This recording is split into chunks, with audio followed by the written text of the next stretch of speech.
Maurice Nicol's Psychological Commentaries, Volume 5, The Appendix. Birdlip, January 18th, 1943. Commentary on the Meaning of the ARK. It is always possible to take everything that is said both in the Old Testament and the Gospels in a literal way. There is the literal level of understanding sacred writings, and there is also a psychological level of understanding them. The parables in the Gospels, for example, are psychological in their meaning, but they are given a form that is literal. The story about the ark related in Genesis can be, of course, taken in a literal sense. There may have been a flood of water. There may have been an ark constructed by a particular man named Noah out of particular wood called gopher wood, and so on. But psychologically, the meaning is quite different. The esoteric or inner, that is, the psychological meaning, is quite different.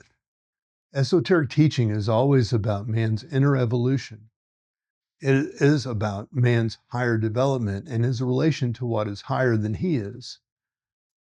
Everything said in the first 5 books of the Old Testament, called the Pentateuch or the Torah, has an eternal literal meaning and an internal esoteric or psychological meaning. These books were written not as literal histories, but to convey another meaning, just as in the case of the parables. Historical incidents were used and adapted in such a way that esoteric or inner meaning could be conveyed in what apparently happened in an historical sense. But it is quite obvious that they are not merely history. One has to only look at the details mentioned that seem trivial. The flood, understood in its internal or psychological meaning, is not a flood of water drowning the earth, but a flood of evil.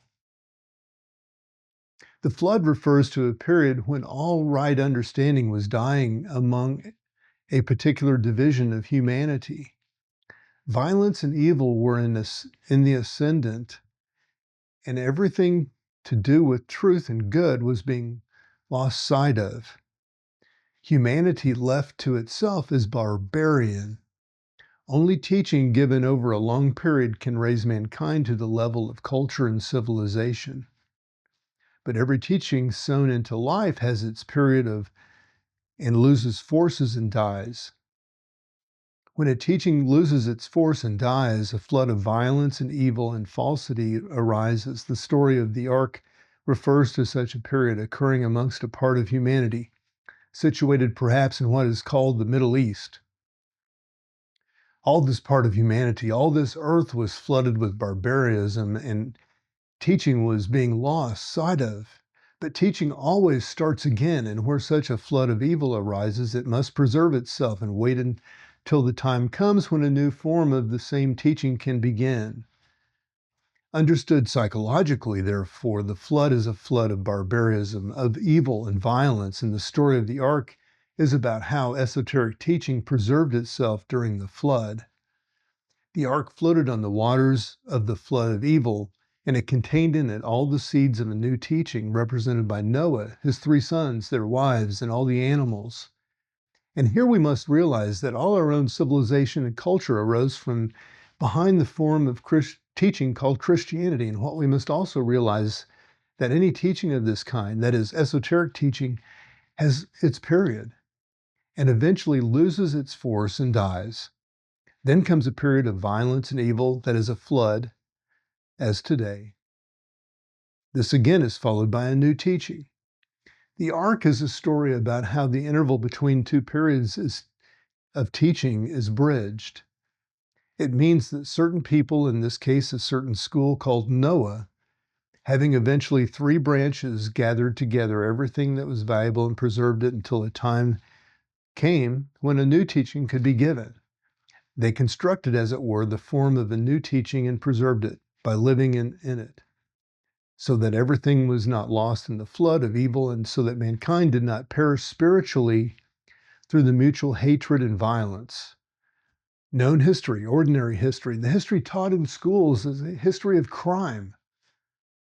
But esoteric history, of which a glimpse is caught in the story of the Ark is something quite different and is almost unknown. All that we know is that suddenly a new teaching in the form of religions appear, which begin new cultures. That is, we can see something of the results, but we know little or nothing of the causes, the history of which is hidden from us. Now, you must rid your minds entirely of the literal meaning of the story of the flood and the ark. When the ark settled on Mount Ararat, that means that when the new form of teaching that is represented began to be taught on earth, that is, man, the flood of evil had begun to abate. That is, it was possible to begin to teach men once more how to become civilized. The right time has to be awaited, and the finding of the right time is represented by the sending out of the raven, the dove, and so on. For if a new prepared teaching is given at the wrong time, then it must fail. People are not ready for it. With this general idea of what the flood and ark mean, let us try to find some psychological interpretation of the various incidents mentioned in the story, which begins in the sixth chapter of Genesis. It is only possible here to take up certain points in the story. First of all, the accounts describe how the sons of God mixed in with the daughters of man. Then the sons of God saw the daughters of men, and they were fair, and they took them wives of all that they could choose. And the Lord said, My spirit shall not strive with man forever, for that he also is flesh. Yet shall his days be 120 years. And Nephilim were in the earth in those days, and also after that, when the sons of God came in unto the daughters of men, and they bare children to them, the same were the mighty men of which were old, the men of renown. That's from Genesis 6, 2 through 4. We must understand here that a mixing up of the higher teaching and the lower truth took place. Then he said that God said the evil of man was multiplied on the earth, and that all the imagination of the thoughts of his heart was only evil every day. Noah alone was good. God tells Noah that he must make an ark, for a flood is coming. In the account of Noah, God says, The end of all flesh is come before me, for the earth is filled with violence through them. And behold, I will destroy them with the earth. Make thee an ark of gopher wood. Rooms shalt thou make in the ark, and thou shalt pitch it within and without with pitch. And this is the fashion which thou shalt make it of. The length of the ark shall be 300 cubits, the breadth of it 50 cubits, and the height of it 30 cubits. A window shalt thou make to the ark, and a cubit shalt thou finish it above, and the door of the ark shalt thou set in the side thereof, with lower, second, and third stories shalt thou make it. And behold, I, even I, do bring a flood of waters upon the earth to destroy all flesh, wherein is the breath of life from under the heaven, and everything that is in the earth shall die. But with thee I will establish my covenant, and thou shalt come into the ark, thou and thy sons and thy wife and thy sons' wives with thee, and of everything of all flesh, 2 of every sort thou shalt bring into the ark, and keep them alive with thee. They shall be male and female, of fowls after their kind, and of cattle after their kind, of every creeping thing on the earth after its kind. 2 of every sort shall come unto thee, and keep thee alive. And take thou unto thee all food that is eaten, and thou shalt gather it to thee, and it shall be food for thee and for them. That's Genesis 6, 13 through 22. Thus did Noah according to all that God commanded him, so did he. Now you will notice that the ark had 3 stories, a lower, middle, and a third story, a single window, and a door. The single window is above. A window shalt thou make in the ark, and a cubit shalt thou finish it above. This means that the window is open to the top story. As you know in the teaching of the work that we are studying, man is drawn diagrammically as a 3-story house having a lower, middle, and upper part. In the upper part is the intellectual center, in the middle part is the emotional center, and the lower part is the moving center. You know also that the impressions are represented as corning to the top story, that is, above where all the intellectual center is situated. It may seem to you a far-fetched matter to draw any comparison between the ARK as having 3 stories and the work diagram of man as a 3-story house.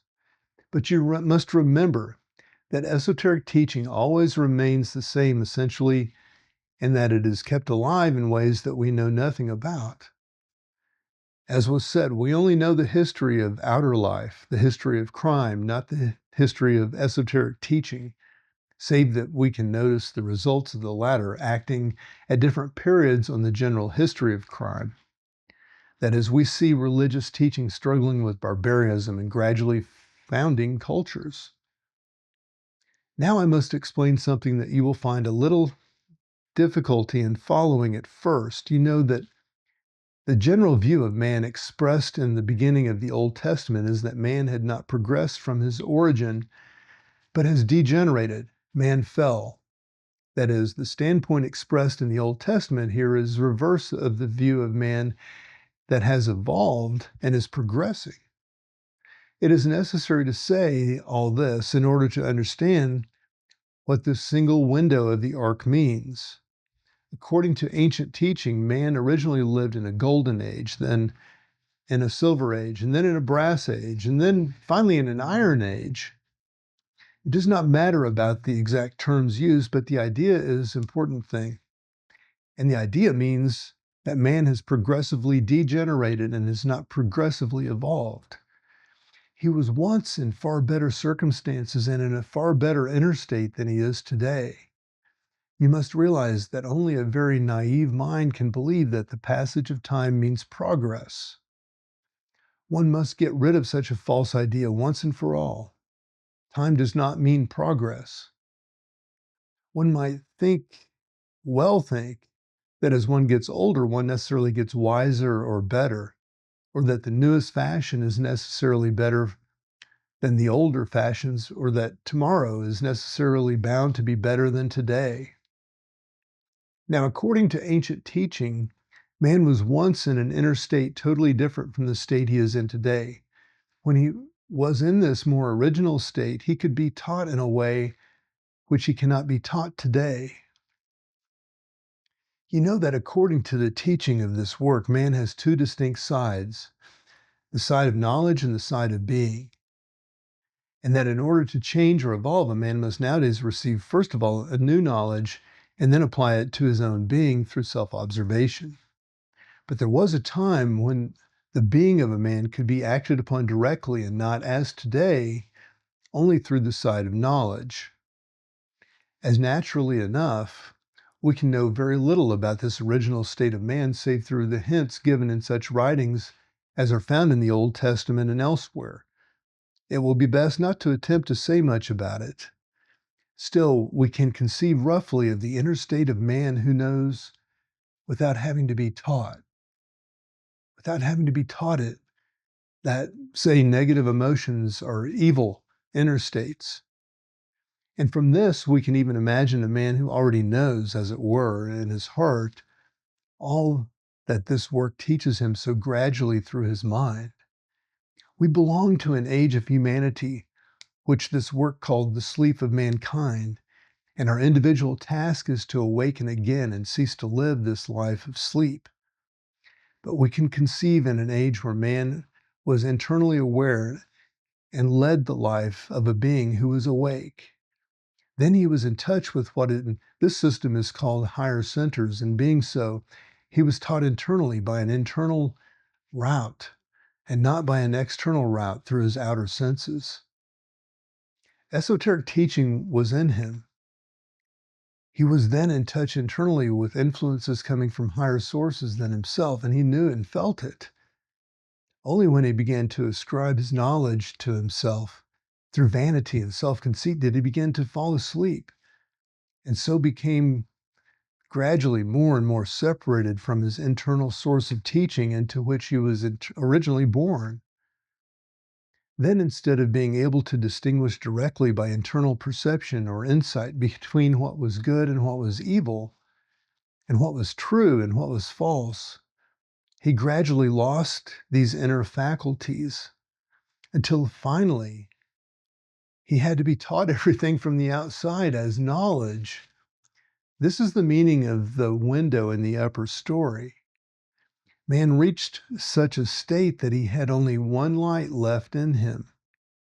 That is, one window through which light could come, which was no longer an inner window that received inner light.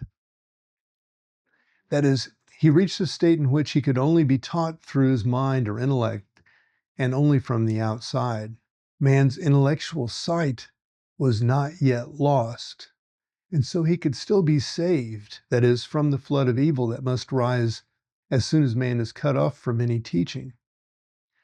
Now, what is difficult to understand in all this is that the ARK represents not only a certain form of esoteric teaching being preserved, but the form of it that was preserved, and so the state of man at that time. For a new form of esoteric teaching must be adapted to the state of man at that time. The story of the ARK is both a description of the kind of man that remained, who was capable of being taught at that period of time, and also a description of the preservation of the kind of esoteric teaching that adapted to him. The description of the ARKs shows us that man had lost all other sources of light, save one single window opening from without into the upper story of himself. He now had to be taught from outside, having lost all inner sources of contact. He had to be taught from the side of knowledge, and so from the side of mind, that is, from the impressions coming from outside into the upper story. We have now to think of the meaning of the single door, especially said to be in the side of the ARK. This represents the ear or hearing. Man was left with intellectual sight and the power of hearing. And although he was cut off from all else internally, he could still hear and so understand with his mind, although not in his being and will. The school of teaching and the state of man are both represented in the general image of the ARK. The teaching that could still survive the flood or falsity and evil existing in that part of mankind at that time was one that had to be heard by the ear and perceived by the mind. And the kind of man at that time who could still grow and evolve could only take in teachings through hearing it and pondering about it with his mind to begin with. That his man's starting point was no longer inner, but from the outside.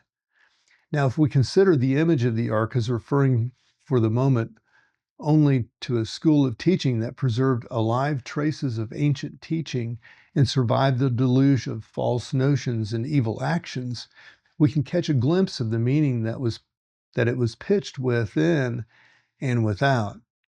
God said to Noah, "Rooms shalt thou make in the ark, and shalt pitch it within and without pitch." Pitch resists water, and here water or the flood represents what is false. Water can represent, in the ancient language of parables, esoteric truth or falsity according to the context. And the ARK, that is the school, was hermetically sealed. That is, it was capable of resisting this flood of evil, and so it floated on the waters of evil. The pitching of the ARK, as well as the gopher wood, which it was made of, are images that refer, first of all, to its power of resistance, and more deeply, to what was shut. The window and the door referred to what remained open. General image of the ARK refers to both the school of teaching and to the man suitable to it at that time, and what was shut and what was open. The ARK or school contained in it all the necessary forms of knowledge, all the material of the necessary ideas, and of the necessary understanding of what was good and what was evil in regard to man's future individual evolution, insofar as it then remained possible. All these were gathered together in the school, and they represented by Noah and the animals and by the food stored in the ark. God said to Noah, "And take thou unto thee of all food that is eaten, and thou shalt gather it to thee, and it shall be for food for thee and for them. It is not literal food, but psychological food. If a man has no teaching, no ideas, no knowledge given him, then he has no food in this sense. We understand the expression food for knowledge as meaning something different from literal food. What do we not understand so easily is that all the knowledge can be lost, and that it must be gathered together and preserved at those periods when the deluge takes place. Man today is born knowing nothing. All his knowledge is acquired. Everything must be taught him day by day from the outside, through his ears and his mind. A school of teaching is a storehouse of special knowledge. A book, a dictionary, is also a storehouse of ordinary knowledge. But this food of knowledge of whatever kind can be lost. In such a case, a man born without any knowledge will grow up knowing nothing save what it appertains to his instinctive life as hunter and killer, that is, to his life as an animal. Now, the ark represented both the school present at the time and the man of that school floated on the waters, and after a time, the waters of the flood began to abate. And God remembered Noah and every living thing and all the cattle that were with him in the ark. And God made a wind to pass over the earth, and the waters assuaged, and the fountains also of the deep and the windows of heaven were stopped. And the rain from heaven was restrained, and the waters returned from off the earth continually. And after the end of 150 days, the waters decreased, and the ark resisted in the 7th month, on the 17th day of the month, and upon the mountains of Ararat. And the waters decreased continually until the 10th month. In the 10th month, on the first day of the month, were the tops of the mountains seen. That's from Genesis 7, 1 through 5. Here we must first understand that the evil of man or the earth began to lessen. The tops of the mountains were seen. Mountains refer to higher truth. Then Noah is represented as sending out a raven. And it came to pass at the end of 40 days that Noah opened up the window of the ark which he had made. And he sent forth a raven, and it went forth to and fro until the waters were dried up from off the earth. This means that it was still impossible to teach a higher truth on earth in a general sense. And in a partial sense, it means that the man of the ark, the man who could be taught by the teaching of the school that was preserved in that part of the world, was not yet fit to understand it. The raven as a bird represents thought, not in a good sense. Falsity or wrong thinking still prevailed, and so the raven went to and fro. This represents the state of man who receives teaching but is not yet able to make anything of it. So he goes to and fro, up and down, now thinking this and now that. The next stage is represented by Noah sending forth a dove. A dove refers to thought that is not false. And he has sent forth a dove from him to see the waters were abated from off the face of the ground. But the dove found no rest for the sole of her foot, and she returned unto him to the ark. For the waters were on the face of the whole earth. And he put forth his hand and took her and brought her in unto him into the ark. The waters were still on the face of the earth. That is, man, for earth represents man in the ancient language of parable and allegory. The school represented by the ark could not yet teach man, for man was not yet ready to receive the teaching. So the dove is taken back into the ark, being unable to find where it could rest. A further period follows, represented by 7 days, which means a period. And he stayed yet another 7 days. And again he sent forth the dove out of the ark. And the dove came in to him at eventide, and lo, in her mouth an olive leaf plucked off. So Noah knew that the water had abated from off the earth. The dove returned at eventide with an olive leaf, and Noah knew that the waters of the earth had receded. Eventide means the period preceding the dawn of a new day. The olive leaf represents, in general sense, of something that could result from sending out the teaching. Finally, Noah sends out the dove again, and as he stated, yet other 7 days sent forth the dove, and she returned not again to him any more. The dove does not return. That is, what it represents finds a resting place. The teachings can now be given. And so Noah is shown as removing the coverage of the ark. And it came to pass in the 601st year, in the first month, from the first day of the month, the waters were dried up from off the earth, and Noah removed the covering of the ark, and looked, and behold, the face of the ground was dried. The soil, or earth, that is, man, is ready to receive the teaching contained in the ark. So God tells Noah to go forth out of the ark, and God spake unto Noah, saying, Go forth out of the ark, thou and thy wife, and thy sons' wives with thee. Bring forth with thee every living thing that is with thee of all flesh, both fowl and cattle, and every creeping thing that creepeth upon the earth, that they may breed abundantly in the earth, and be fruitful and multiply upon the earth. To be fruitful and to multiply has not a literal but a psychological meaning, exactly similar to that which in the parable of the sower, where those who had good soil in themselves brought forth fruit. One of the difficulties of understanding the allegory is because the ark refers to the school itself, to the man developing in that school, stage by stage, and to the state of man in general at that period. Now we come to the meaning of the rainbow. God promised Noah that there would be no more floods to destroy the earth for perpetual generations. That is, for generations, or the period of the school teaching it represented by Noah. You must realize that time in our ordinary sense does not exist in the higher language of parables. Only periods or events exist. Whatever endures for the whole period or event is called perpetual. And God said, This is the token of the covenant that I make between you and me, and every living creature that is with you for perpetual generations. I do set my bow in the cloud, that it shall be for a token of a covenant between me and the earth. And it shall come to pass, when I bring a cloud over the earth, that the bow shall be seen in the cloud. And I will remember my covenant, which is between me and you and every living creature of all flesh. And the waters shall no more become a flood to destroy all flesh. And the bow shall be in the cloud.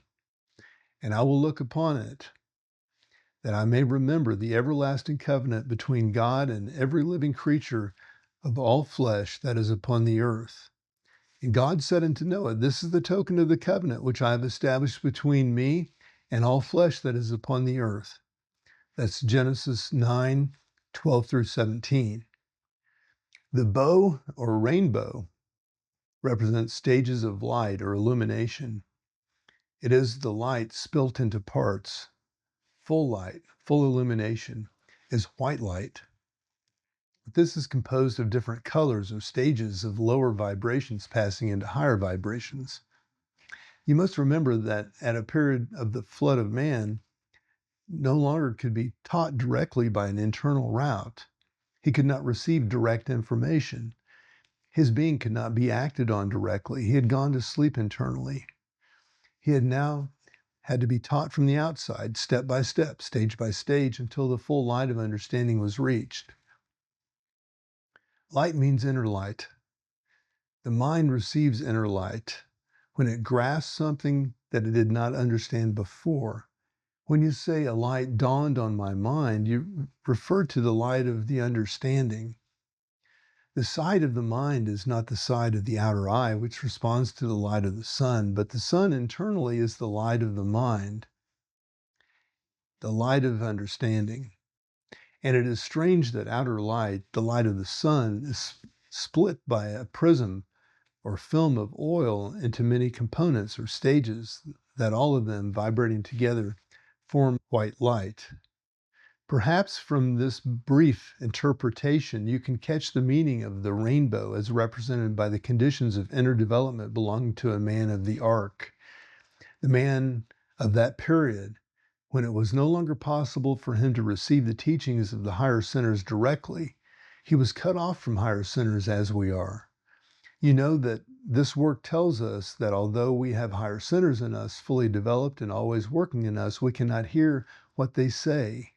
And that to do so, we must prepare lower centers by long work over a long time, stage by stage, to begin to catch their influences. That is, the light of higher centers is no longer received directly. It is only received stage by stage. And so this light is split up, as in the case of the rainbow, into different colors or different successive stages of understanding. So you see that both the arc and the rainbow represent the state of man after he lost contact with the higher centers. In the above outline, one of the psychological meanings of the story of the ark is given. There are many meanings within the meanings in this story, which is based on an ancient language in which made use of parable form expressing meanings. There are so many things indeed contained in this story that it is impossible even to attempt to give them all. All that has been said above is nothing but mere introduction to the inner or esoteric meaning of one of the greatest allegories or parables of the Old Testament.